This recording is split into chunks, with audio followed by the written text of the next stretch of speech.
You're listening to the AfterBuzz TV network, now the largest new media platform on the web, and your #1 source for after-show entertainment. Very good, Keith. Johnson.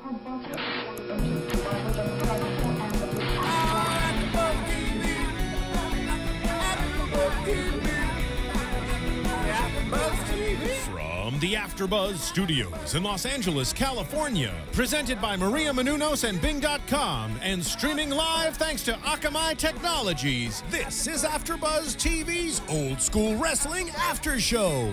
We'll break down tonight's episode and get you all the latest news and gossip. If you'd like to buzz in on tonight's show, you can buzz us at 424-256-1729.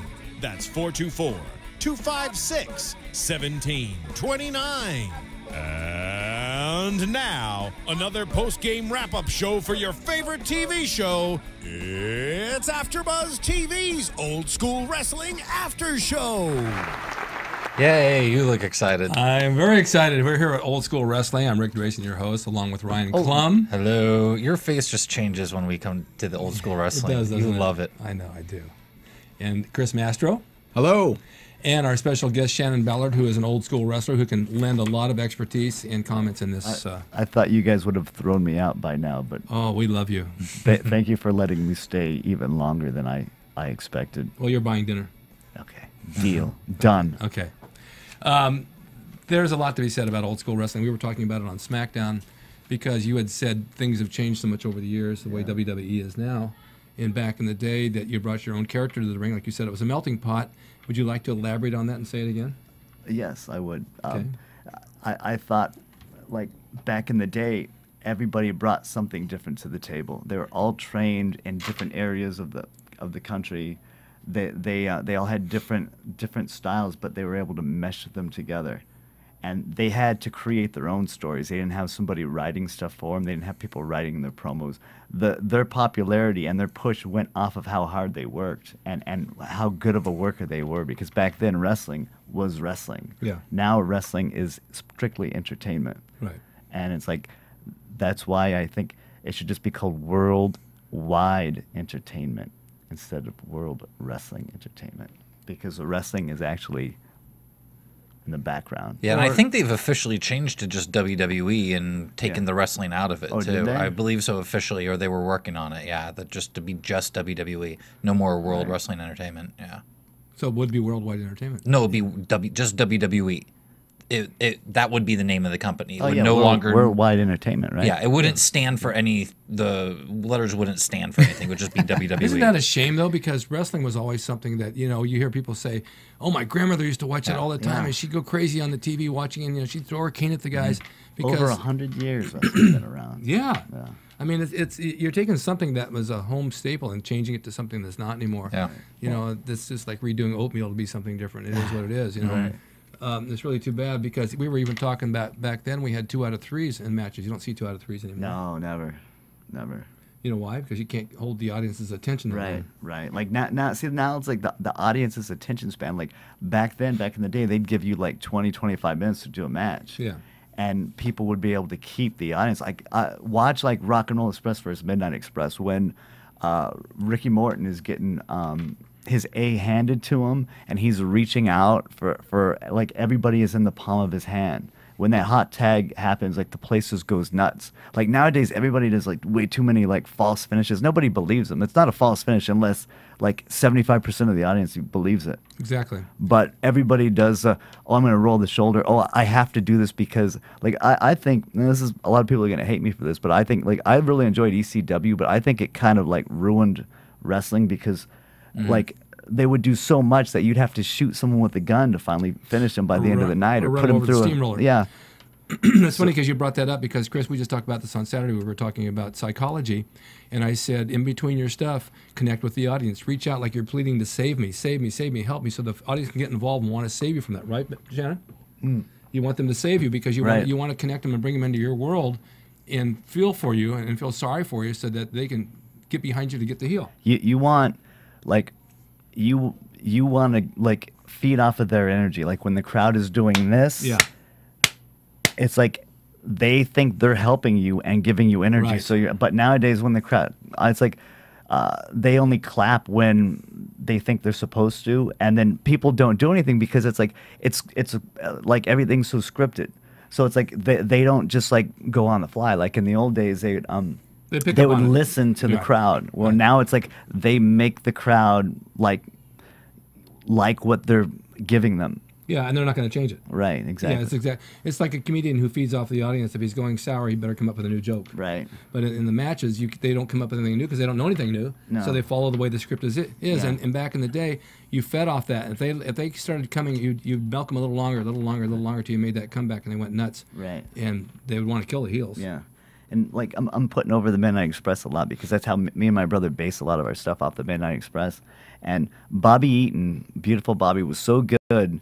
In a tag match, he would be calling stuff to his opponent, his partner on the outside, his opponent's partner, and the referee. Like, and everything would just flow. And this would be like on the fly.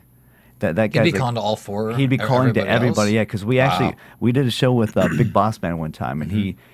Like we were asking him, hey, tell us about your days in the Midnight Express, and he told us that how good Bobby was, and that it's a shame that he never actually got more popular than he did because he wasn't much of a speaker, and he wasn't good on promos, but his wrestling was like top notch. Didn't really have a look either. Right. Yeah, I remember Steve Austin talks about how Stone Cold, how his favorite title that he ever won was the WCW TV title because he won it off Bobby Eaton. Yeah. And how special it was for him to take the title off him. You don't see guys doing that today. I mean, you remember back when we worked for Freddie Valentine and those guys, we did those indie shows on the weekend. We had a really good time. Yeah. But we didn't sit and analyze the whole match. I mean, you worked out certain spots. Yeah. But then you call it as you went. Yeah. And that's the way I was trained, and Right. you were trained. But today they want to know everything they're doing. We were just doing this last week in class. I said, just go and call it as you go. Remember, you guys were getting kind of lost, and everyone was saying he's calling everything. He's trying to think of everything right then. It was hard. He said, "This is hard for me, but this is the way you wrestle. Yeah. This is what it's all about." Yeah. And You have to be able to improv and go off what the audience is like. If the audience is dead, you've got to give them a reason to come back up. And you work with somebody who doesn't work like you do, and maybe they have an injury. You have to work around that, so you have to make it work for that person. Yeah. And you have to know how to work a big guy. You have to know how to work a small guy. Right. It's all different. Exactly. Yeah. It's all different. And you got to learn how to big guys. Need to learn how to sell like big guys instead of selling like cruiserweights, and like the audience, like we can't predict what they're gonna want. No. Like you go to different places all the time. You don't know if they like comedy, if they like real wrestling, if they like the entertainment part. So if you go in there and you put a match together, like, oh, it's gonna be like all comedy, and the crowd hates comedy and they're sitting on their hands, it's like you're pretty much stuck. Yeah. So if you could go on there and be versatile and work with the crowd and work with them and actually bring them into the match with you, if they could vicariously live through you, then you've done your job. That's exactly right. What do you think about doing so much in the ring that it's almost like a smorgasbord of moves compared to doing very little and making it work? We've been over this over and over. Too much. It's like nowadays there's only gray areas. There's no black and white. Like, I want black and white. I do too. Because it's like that. It's like you're giving the crowd someone to boo and someone to cheer. Okay. But when the guy the heel, the one that's supposed to be booed, is doing so many pretty moves, the crowd automatically is going to start liking him because of the moves he's doing. Yeah. So it's do less. Less is more. Yeah, less is always more. We've had everybody sit in this chair say that. Yep. Now, you brought up something the other day. You said, what about a heel versus heel match? And we both said that's not going to work because you have to hate somebody, you have to like somebody. What's your opinion on that? Yeah, unless one of them is like going to be turning babyface, you could actually make it work. But if it's like heel and they're both going to continue being heels, it's a difficult thing. Like a face is easy because you could turn heel. It's a scientific match. The right, face. exactly. Yeah. But yeah, heel. It's a tough. Does that answer your question? Yes. Yeah. That's all you're going to say? Well, I could say more. No, tell me because I want your thoughts on it. Because we discussed this. Right. It's the heel and heel stuff. Yeah, I guess the audience just wants to sympathize with one person more. Yeah. I do think there's like certain points in any sort of storytelling where you could have two monstrous bad guys go against each other, and it'd be like almost funny, like, oh my God, what's do you going to happen when remember these any, two go against each other? Do you remember any like heel matches that you've seen on TV, like WWF or WWE or WCW? Is there anything that you can actually recall? One way that you can do it is like two monsters with a good guy stuck in between or somehow involved in the No, but storyline. have you actually seen it? Like, have you have a seen specific- a specific? I remember, like I was telling them the other day, I remember in the Attitude Era, there were so many stables, and a lot of Right. those stables were heels, so sometimes there would be a heel versus a heel. Right. And I'm not saying it went over, I'm not saying it was the best match of the night, but it would happen. Right. It's like Godzilla versus King Kong. Even Yeah. if it was King Kong is the you best. know, Midian All the way. versus from the Ministry versus whoever was in the Right, corporate yeah. stable, you know, kind of Yeah. mixed it up, You'll who never could remember work those with who, matches. and I was just remembering, I don't recall ever seeing like a heel. It's thing, happened. so I think, I'm sure it yeah, has, but it's not. It's Right. never memorable. exactly. So, I don't think it's happened anywhere we would know. It could have been Right. an indie show somewhere in Podunk, Iowa, you know. But all right. which brings me to a point, because today's audiences don't get involved. If you look at them, they're like picking their nose and looking off and doing stuff. Do we have to do something? Yeah, go finish your thought. And I have, well, I'm going to bring a video up in a minute. But it's back in the day, people would want to kill one of the wrestlers. Oh, yeah. But we're going to do that. Do what you have to do first. all right. Well, I was looking for an easier way to transition into this, Yeah, but there's might there's as a- well. The finger point. You're on. Are we talking about Amazon? Yes. Well, that's like Amazon. two Amazons against each other. They're both heels. It's not going to work. Yeah. You know, you got Godzilla versus King Kong, but King Kong Godzilla is a would baby win. face, you know? Right. Yeah, so Amazon. Oh man, I'm just gonna read this I here. gotta find Before that you're going, story. I'll okay, tell you. Amazon.com. Before you're going to shop online at Amazon, first go to AfterBuzz TV and click on the Amazon banner. It gives us a kickback of whatever you're about to purchase. It doesn't cost you any extra money, and if you could take the extra second out of your day, again, go to AfterBuzz TV, click on the Amazon banner. Amazon has tons and tons of stuff, as we know. You could buy just about anything on there. They have gift cards, holiday cards, and all sorts of stuff. So please support us, Amazon, and happy purchasing. All right. Oh, got an applause on that Yeah. one. And one thing one thought I have too Yeah. before we go on, Sure. just since Shannon kept mentioning the Midnight Express, one thing you don't see anymore is you had like the Midnight Express and the Rock and Roll Express traveled all over the country for what, a year, 2 years, wrestling each other only. They were And you married don't to see each that. other. That's what Yeah. they called it. They're married, yeah. And you don't see that anymore. You don't see, the interest. I guess you really couldn't with TV and everyone having video cameras these days. That's but- very similar to what I've said before. The circus comes to town, and they go to the next town and the next town, and they take the same circus people and they do the same show every Yeah. night. And it's just that's where wrestling came from, as I said before. Exactly. It was Yeah. Carney. It was Carney, Yeah. and they went from town to town, the same wrestlers, the same guy in the audience, the same same thing. Yeah.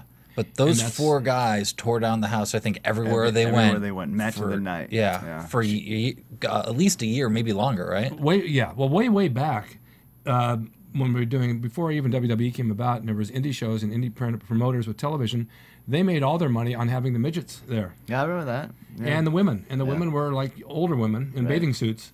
And they drew a big crowd because they Right. weren't divas. They were like your mom wrestling the next door neighbor because she got mad for using the water on her side of the fence. You know? And that's what it was like. And it really drew an interest. Oh a my nice God, my mom's analogy, beating up Rick. the neighbor, for God's sake. You know? And then the midgets had wonderful routines. Yeah. Oh They'd my have the God. same exact match, but it was, that where the one midget would kick out and the referee would be behind him and catch him, catch and him, be put him "Whoa," and back, then drop catch him, put him down. back, catch him, put him back. But those routines are great. In fact, Yeah. you could actually take some of that stuff today into a tag match and use it. Yeah. To your advantage. They had stuff that was good. I remember one of them that just slid all the way across the ring on top of his head. Yeah, I remember that. I don't know can't how he remember did who that. was, He did but what? From corner to corner Yeah. on top of his head, Yeah, all just the way slid all the way across the mat across. Yeah. on a headstand. I saw that. Oh, yeah. Yeah, it's pretty interesting. Yeah. I want to run, Marissa, the last one on here, Ox Baker starts right in 74. I want to run this because you'll see how these fans go nuts over I was one 1 punch. years old. Yes, you were. It's just is kind of I interesting. was 4. I was 7. I don't know if there's any sound here, but it doesn't matter. Let's see, this guy dies. Literally? Well, he's dead selling. Well, that's because the heart punch. Well, that's my point. Yeah, And but to the actually- audience, yeah. he's dead. Oh, did he hit him with a heart but punch? through magazines, what they're doing here is like he actually was supposed. Well, he didn't really, but they were saying he killed someone with that heart punch. Right. So I see what they're doing now, Right. where they're like, he's trying to literally kill him. But look at the fans. Look, Yeah. look. See, now you'll notice as this goes on, because he keeps doing it. Look how much heat it gets over a silly little thing like this. Yeah, and back then they didn't have the internet to like promote or No. like this wasn't done through TV. This was like wrestling magazines and word of mouth. Right. Look at that. He's still going. Look at the fans. They're all going crazy, running in the ring, trying to rush in. That's great. You imagine working in a house like that, in a match like that? You fear for your life. Yeah. All that guy has to do is lay there and sell. Look, they're all running out to get him. You don't know what to do. That seems like so much fun. I know, but think about that. It would also be quite scary. Actually, Yeah. I've had a couple situations like that. Not maybe that. Well, at one time in Mexico, it was something really violent, but. Wow. Well, they're throwing stuff in the ring. I think all the security, the police come up and get him out of there in a second. But this is over that one punch. There was nothing else going on. That's why I'm talking about getting heat. Sometimes you Right. get heat with one simple thing. They're just throwing everything at him. Huh? Oh, There's yeah. chairs going in. Oh, there. yeah. They want him. And everybody else in the ring is afraid, too. They're going to get hit with something. Yeah, the chairs are going in the ring even. Oh, someone just jump in and punch Yeah. someone? Yeah. Look at security getting him out of there. Oh, wow. They're running. Yeah. Look at people chasing him. They wanna That's kill him. Crazy, yeah. Where's Ox Baker at? He ran out. Wow. But see, that's my point. You talk about wrestling being believable, and you know, I'm not 20 years old anymore, and I hate to say that I've gotten older because I remember seeing older guys when I was younger saying, "God, you're old." Well, Right. I don't want to think of myself as old, but I've seen all this through the years, and I know that. And as our parents say, "Oh, the days were so much better years ago." Well, they were.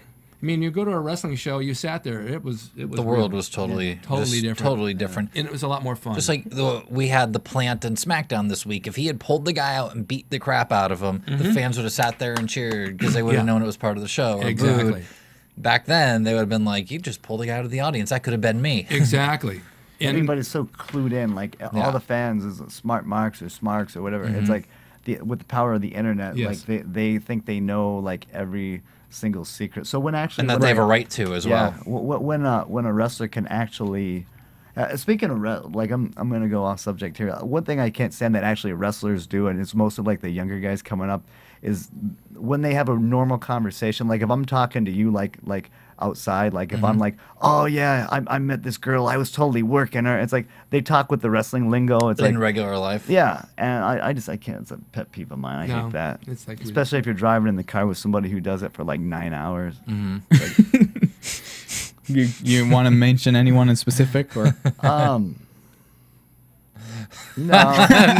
He thought about it for yeah. a minute. well, in terms of wrestling being, historically finding new ways to draw in and make people believe it's real in certain ways, whether it was whatever tension with Bret Hart and Shawn Michaels or stuff like this, way old school. In some ways, the WWE's gotten to a point where you don't believe anything with No. them is real, and you Yeah. don't trust anything. But do you think in 50 years, now UFC is starting to have guys that cut good promos and stuff, do you think in 50 years or so it's going to come out that, oh, this has been fake for the last 20 years? I think UFC's worse. And that'll be the they, new they did it with wrestling. boxing. Yeah. They've done it with boxing. I think there's like not all of it, but I think some of the fights are predetermined. Especially when you have money on it. Yeah. Yeah, because and That would be a big scandal if it is, because that would be Yeah. very, very illegal to Yeah. do that. Yeah. Well, That'd be it's, very illegal. they did it in boxing, and it was illegal in Oh boxing. yeah, I mean, done it in basketball. I mean, they've, Yeah. with whenever there's everything. sports, they'll try to fix it. But whenever there's money to be made, I still believe, I don't know if you can ever go back. A lot of guys say you can't go back to what it was. But you can do things on an indie show, and you can have a match similar to these, and test it out. Test it out, see where it's going to go, see if the audience will buy it. I believe they will. I did a show with Cincinnati Red. Yeah, I remember since I read. Well, it was one of Fred's shows. Okay. And we were out there, and we went outside the ring. We did all kinds of shit. And Fred said, "What the hell did you guys do out there?" I said, "Why?" He says, "The crowd was going nuts." And they were. Because we just did old school stuff and sold some stuff, and that was pretty simple. And they bought it. I mean, it was definitely good. I didn't do that much in the ring. Yeah. Too old. There was actually, I remember there was a match I was doing. It was it was a fair. You actually managed me that night. And I remember that, the, yeah. The match after us, the guy didn't show up yet. We had to go like an hour and 10 minutes. Mm-hmm. And so it was all like just called on the fly. And I used Rick a lot, and he poked his finger into the guy's throat and I forgot about all that. his mouth That was and out in everything. Maywood. Yeah, I think Yeah, so. remember that. But sometimes you're called up on these situations. Like a lot of people who are used to spotting everything out wouldn't be able to do something like that because they'd be like, "Well, I didn't call this, so what am I Yeah. going to do?" yeah. Yeah. That was fun. We've had kids in our classes that want to call every little thing out. Yeah, and That's not it. Well, I want to run something else because we're limited on time today. We have to go till 5 because another show is coming.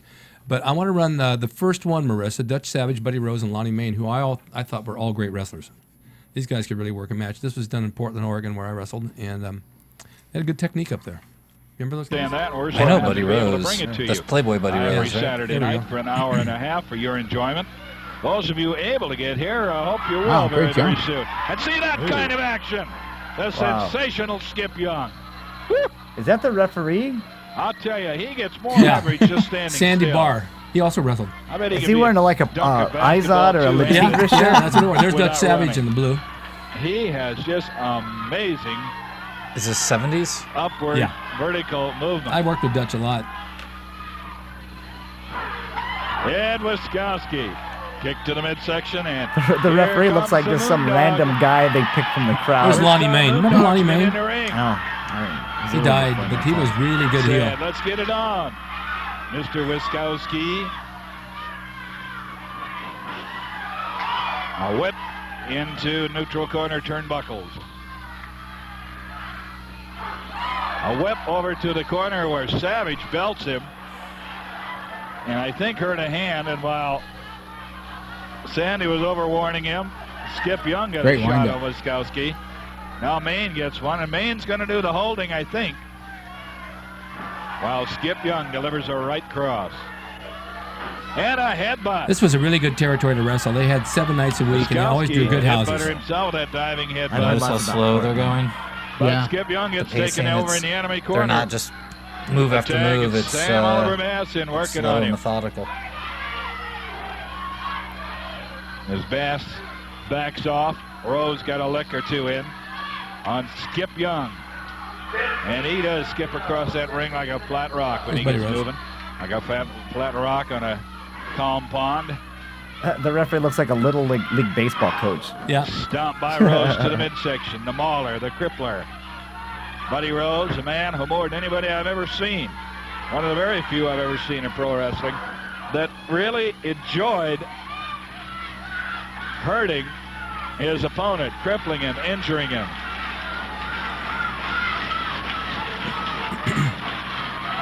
Rose got back. You don't see that much anymore either. With a drop kick.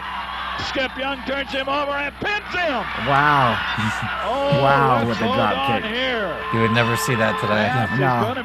The heel respectfully leaving the ring for the count. Like, I would like to nowadays see somebody actually lose to a hip toss or a clothesline, because it's like you would bring the moves would mean a lot more. Like have somebody actually tap out to an abdominal stretch, or don't you think? Everyone but you did your most of your career. You did tag matches like that, and it's always good to see something where you're holding the other guy, and you get a couple licks, and the guy ducks, and you hit your own partner. Yeah, it's like nowadays it's so predictable, but like the way they did it, it was.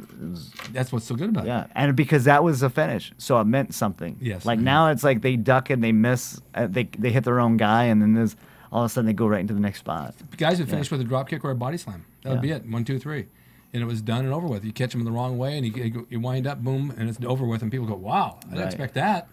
Everyone has a move set now, so for marketing purposes, everyone who came to see Sheamus wants to see his boot at the end. Yeah, the white noise and the whatever cross. And all the kids nowadays that watch us all have their own finishing moves in their costume and their entry music. Well, you said that's what you get, those calls all day. I'm ready to be a wrestler. I've got my music, and I know what my finishing hold is. I'm 7 years old. I live in Montana. I got my finishing move. I finish with movement around 11 o'clock at night. Hey, I only need to learn the cool stuff. I already know everything else. Just teach me the cool stuff. Yeah. Oh, yeah. That's how it is. But I don't know. I still think I like to see some of the old school stuff come back. Like I was also taught, I guess it doesn't apply today, but I was taught not only do you build your match, but when you're on a card, you actually build the card. Like if you're like the first 4 matches, you don't do dives to the outside. You don't do anything really on the outside. And you know where you're at. You don't do a bunch of false finishes and roll your shoulder and kick out at 2 3/4 because you save that for the main event. Well, you do that with anything, even going to the movies years ago, double feature. You had the first movie, then you had the newsreel, and you had the cartoons, and it built into the big picture. And it's the same thing like on a show. Like you said, you have your little matches that build up to your three acts, you know, 3-act plays. But now everybody's trying to outdo everybody. Oh, I want to be the best match on the show. I want to pop the crowd. That's the mentality of wrestling. Yes, go ahead. You know what's a great place to find shows and movies is iTunes. You find these old matches there? I'm not sure. I don't want to. These are a little hard to find, but if you're looking for something in color and done with very professional sound and video, Hollywood standards, then go to iTunes. And, you know, we also have the podcast on iTunes. We could rate and comment on our show and listen to the podcast. Maybe it's better for you to listen, so when you're at work, you could just leave us on and listen. That's like when people say you have a face made for radio. Yeah. And you can download the new iPhone or the new podcasting app as well on your iPhone and listen to us on the go. On the flip? Why are you twisting your butt over there again? I always do. I just move all the time. I've done that since I was a kid. It's got butt movement. Well, we're about 2 minutes out, and we have to close out because we have another show coming afterwards, and I'm not sure what it is. We're getting kicked out for Desperate Housewives or something Is like that that. what it is? Oh, boy. Well, we should have the housewives in here. Maybe we can talk a little bit wrestling with them. We can do a two... Ooh. I haven't heard that in a long time. If we had to do a 2 out of 3 with them. Why do you figure, though, every once in a while, I think they should throw in a 2 out of 3 match? Yeah, I think, but it's got to mean something. Yeah, they did one a few months ago on the pay-per-view, the main event, Sheamus versus Daniel Bryan. That was fantastic. But they don't have to be very rare. They don't have to be long segments. I mean, they could be a quick and a 1, 2, 3 finish. Yeah, they could. Like, things don't mean anything. Like, a lot of times in indie wrestling, indie promoters, they ruin everything. Like a ladder match. Yeah. Oh, let's have a ladder match just to have it. Like a ladder match should be like the champion wrestled somebody and they did like a double pin. So you don't know who the champion is. So the belt is suspended. So let's put it up and hang it up and bring a ladder in, and whoever gets the belt down, they're the champion. Yeah. I mean that's like the reason for a ladder match, not. Hey, we've got these ladders from Home Depot. Let's use them. Yeah, But that's true. Because they used to build up to like the old scaffold matches and stuff. Right, There were months of build up until you saw Jim Cornette. You know, until you want to see him get beat up or somebody up on a scaffold. How would you build up for a scaffold match?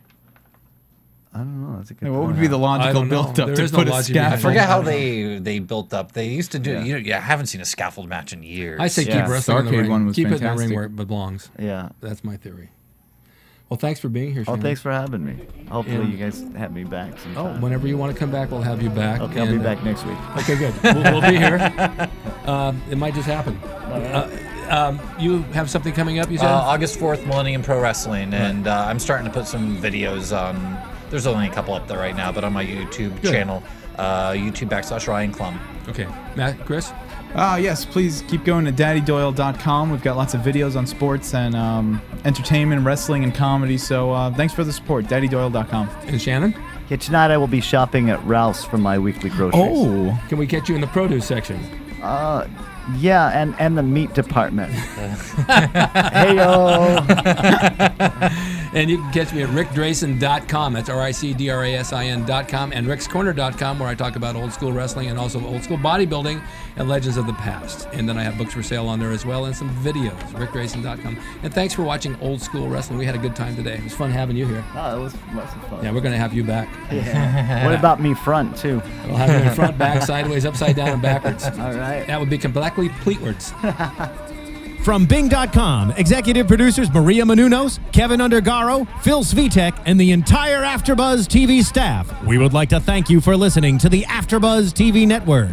To watch or listen to other after shows and post comments or questions, be sure to visit AfterBuzzTV.com. I'm Sir Richard Wentworth, and this has been a presentation of AfterBuzz TV. Buzz you later. Buzz you later. The views expressed herein are those of the hosts only and do not necessarily reflect the views of AfterBuzz TV or its owners or principals.